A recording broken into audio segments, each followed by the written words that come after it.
Et je suis très content d'être parmi vous aujourd'hui et de voir le travail que vous êtes en train de faire. Et je pense que c'est un travail très sérieux. Comme j'ai l'habitude de le dire, en fait, je vois que l'entraînement ici, ça ne rigole pas. C'est vraiment des gens qui sont passionnés de MMA et qui veulent aujourd'hui faire une très belle carrière. Moi, je pense que vous avez une chance extraordinaire d'avoir un géant qui est là. Je ne parle pas géant de par sa taille, mais géant de par sa carrière. C'est quelqu'un aujourd'hui qui a démarré tout jeune, qui a fait des merveilles de la lutte sénégalaise et jusqu'à arriver à un certain niveau où il fait une reconversion dans le MMA. Et je pense qu'il a compris. Le message, au fait, que moi je voudrais vous faire passer, c'est à un moment donné, le MMA, ce n'est pas juste l'entraînement, les combats et tout, mais il y a beaucoup la communication, le marketing et tout. Tafa, au début, il se cachait, il était bien tranquille dans son coin, il venait, il mettait les gens KO, il venait, il soulevait les personnes dans les stades, il battait tout le monde, mais à un moment donné, il y a quelque chose qui manquait, c'était cet aspect communication. Et qu'il a commencé maintenant. Je vois que tous ces entraînements, moi j'ai suivi tout ce que vous faisiez ici via l'Instagram de Tapha Tine. Ça, c'est hyper important. Tu développes tellement d'opportunités. Donc moi, je voudrais attirer votre attention à ce niveau-là. C'est vraiment le MMA, c'est pas juste de faire une très belle carrière, d'avoir beaucoup de victoires, mais c'est vraiment aujourd'hui d'essayer d'être une star dans le MMA. Et certains parmi vous l'ont compris, j'ai vu lors de la séance de pesée qu'on a eue là-bas, la communication et tout.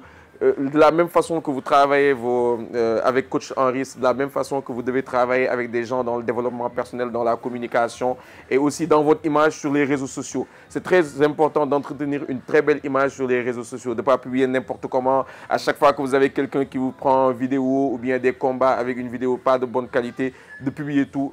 Essayez de travailler sur votre image, ça va être quelque chose de très important. Moi, ce que je vous répondre par rapport aux lutteurs sénégalais, honnêtement, je suis en phase avec vous. C'est que c'est quelque chose qui s'est fait naturellement et qu'on n'a pas forcément voulu. Pourquoi ça s'est fait naturellement? Tu as quelqu'un comme Tapha Tine. Aujourd'hui, peut-être vous êtes là au Togo ou en Côte d'Ivoire avec lui, il peut passer inaperçu. Les gens vont le remarquer de par sa taille. Mais au Sénégal, croyez-moi, il est même beaucoup plus populaire ou beaucoup plus connu que la plupart des ministres sénégalais ou bien même le Premier ministre ou bien même le président de la République qui est connu récemment. Mais Tapha Tine, vous n'allez pas faire 50 mètres avec lui où les gens ne viendront pas vers lui le prendre en assaut et tout.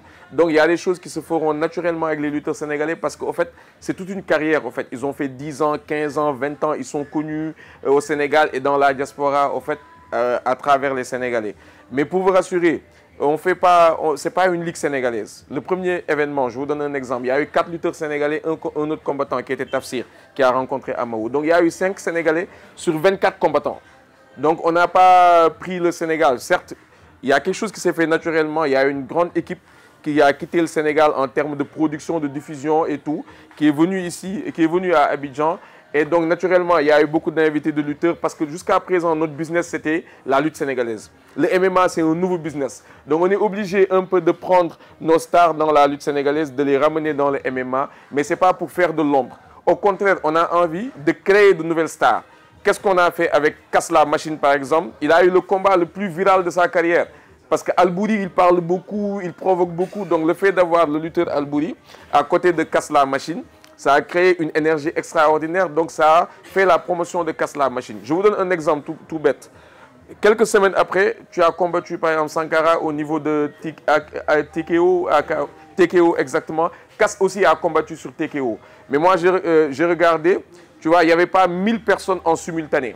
Alors que sur le fight d'Abidjan, on était monté à 22 000 personnes ou 25 000 personnes en simultané, juste avant de couper pour renvoyer les gens vers le pay-per-view. Donc l'idée, en fait, c'est quoi? C'est de créer quelque chose, une alchimie, d'avoir énormément de spectateurs, puis après d'aller décrocher les grands. Décrocher les grands, ça veut dire décrocher les grandes sociétés qui font la diffusion, c'est-à-dire les New World, les Canal+, et les autres. Et là, après, ça sera autre chose. Parce que vous allez diffuser sur 25 pays d'Afrique. Il y aura beaucoup de personnes qui vont venir regarder. Après, on pourra construire une histoire avec vous. Mais pour vous rassurer, le premier fight, il y avait 5 Sénégalais. Le deuxième, là, il y en a 4. Il y a Tapha Tine, il y a Général Malika, il y a Petit Lo et il y a Tafsir. Le troisième à Abidjan, il y en a 2 de confirmer, maximum 3. Donc, on n'est pas dans une logique d'en faire une ligue sénégalaise. Mais on est dans une logique de créer avec vous ce qu'on a réussi avec ces Sénégalais-là. On est dans une logique de créer la même chose avec vous. C'est pour ça, aujourd'hui, avec Saint-Cyr, je vous assure, hein, allez sur la page Eric Favre TV, vous allez voir. On met des vidéos des signatures de contrat ou bien des vidéos d'entraînement sénégalais, mais de la même façon, il y a des vidéos particulier des profils de chaque combattant ivoirien ou d'autres nationalités qu'on essaie de faire. On essaie de mettre la même chose. Donc à vous de nous aider aussi, c'est-à-dire travailler sur vos réseaux. Travailler sur vos réseaux. Et nous aussi, on va essayer de travailler à faire encore monter un peu plus la sauce pour avoir beaucoup de vues, beaucoup de spectateurs et après être diffusé sur les très grandes chaînes. Imagine, Reug Reug, pourquoi il est populaire? Parce que tout simplement, la première a été faite par Ares. Ares qui était en collaboration avec Canal+, c'était à Dakar. Reug Reug a fait l'un des co-main events avec Sofiane Boukissou. C'était un combat exceptionnel. Puis ça a été diffusé en France, tout le monde en a parlé. Ça a été diffusé partout dans le monde parce que Ares avait un contrat avec UFC Fight Pass. Et rapidement, Reug Reug était crédible. Il a pu aller au One Championship. Donc nous, l'idée, c'est d'être diffusé dans les grands médias pour en fait créer une certaine crédibilité à nos combattants. Mais construire notre propre système. Exactement, parce que construire notre propre système, aujourd'hui aussi, on n'est pas en train, ne vous dites pas qu'on est en train de mettre la lumière sur vous pour après faire du transfert sur le One Championship ou sur l'IFC. Mais en fait, aujourd'hui, on a une réflexion très simple. Le PFL, ils ont tout fait de l'autre côté, Bellator et tout. Tu vois qu'il y a des ligues qui disparaissent, même en Occident. Eux, actuellement, leur business, c'est l'Afrique. Parce que, regardez, il y a des vidéos en France. C'est même plus consulté ici en Afrique qu'en France, en fait. Parce que nous sommes très digital, nous sommes très connectés. Donc eux, ils savent que le marché, c'est le marché africain. Donc vous allez voir, beaucoup de ligues vont créer des filiales africaines. C'est la même chose avec PFL qui vient ici, qui crée PFL Afrique. L'UFC qui pense à s'implanter aussi en Afrique parce que l'Afrique a sa jeunesse et l'Afrique est incroyable.